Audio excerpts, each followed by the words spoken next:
Premavathi madam గారితో నాకు 95 నుంచి పరిచయము.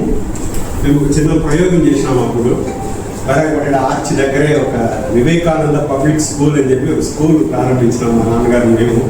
దానికి ఆ కమిటీకి మేడం గారు కూడా ఒక సభ్యురాలుగా ఉండి మాకు చాలా సలహాలు సూచనలు, ఒక ప్రాథమిక పాఠశాల ఏర్పాటు చేయడానికి సంబంధించిన అనేక సూచనలు చేసి ఆ పిలిచినప్పుడంతా వచ్చి ఆ సమావేశాలు పాల్గొని 2-3 సంవత్సరాలు మాకు చాలా అనుబంధంగా ఉంది.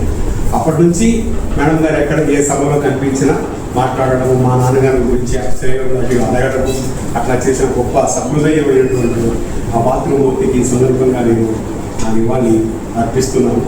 అలాగే గొల్లాపిన్ని గారు ఇటీవల కాలంలోనే 2-3 సంవత్సరాలుగానే పరిచయం నాకు.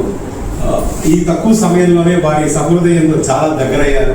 ఎక్కడ కనిపించినా, ఏ సభలో కనిపించినా పలకరించడం, క్షేమ సమాచారాన్ని విచారించడం, ఏమి రాస్తున్నావు అని అడగడం. అలాగే ప్రతిరోజు దాదాపు ఆయన ఒక పద్యం రాసి పెట్టేవారు వాట్సాప్లో. నాకు లాస్ట్గా మొన్న బుధవారం నాడు పెట్టారు. బుధవారం తర్వాత రాలేదు. ఇంకా ఈ బుధవారం వచ్చే లోపల వారే లేదు. అది కూడా ఆ రోజు వాళ్ళు గొల్లాపిన్ని గారు కాణిపాక వినాయకుడి గురించి ఒక మంచి చక్కటి పద్యంతో మరి వారి జీవితాన్ని ముగించినట్టుగా భావించవలసి వస్తుంది. వారి చివరి పద్యం కావచ్చు.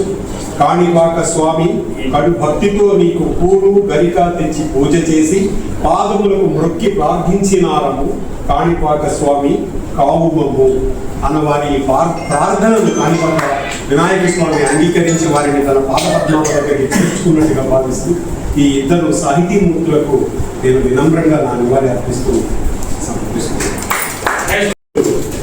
డాక్టర్ రెమిలేటి కిట్టన్న గారు ఈ 31వ తేదీ పదవి విరమణ చేస్తున్నారు. ఉపాధ్యాయులుగా వాళ్ళ సుదీర్ఘమైనటువంటి వృత్తి జీవితానికి ఈ మే 31వ తారీఖున పదవి విరమణ చేస్తున్నారు.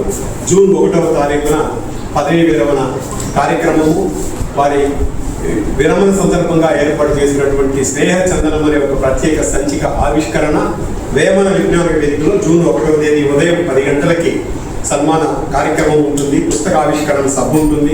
కాబట్టి ఇక్కడ ఉన్నటువంటి సాహితీ మిత్రులంతా ఇదే ఒక ప్రత్యేకమైన ఆహ్వానంగా భావించి జూన్ 1 ఉదయం 10 గంటలకు వేమన విజ్ఞాన కేంద్రానికి విచ్చేసి 9:30కి ఉదయం 9:30కు వేమన విజ్ఞాన కేంద్రానికి విచ్చేసి కిట్టన్న గారిని అభినందిస్తారని హృదయపూర్వకంగా ఆహ్వానిస్తున్నాము.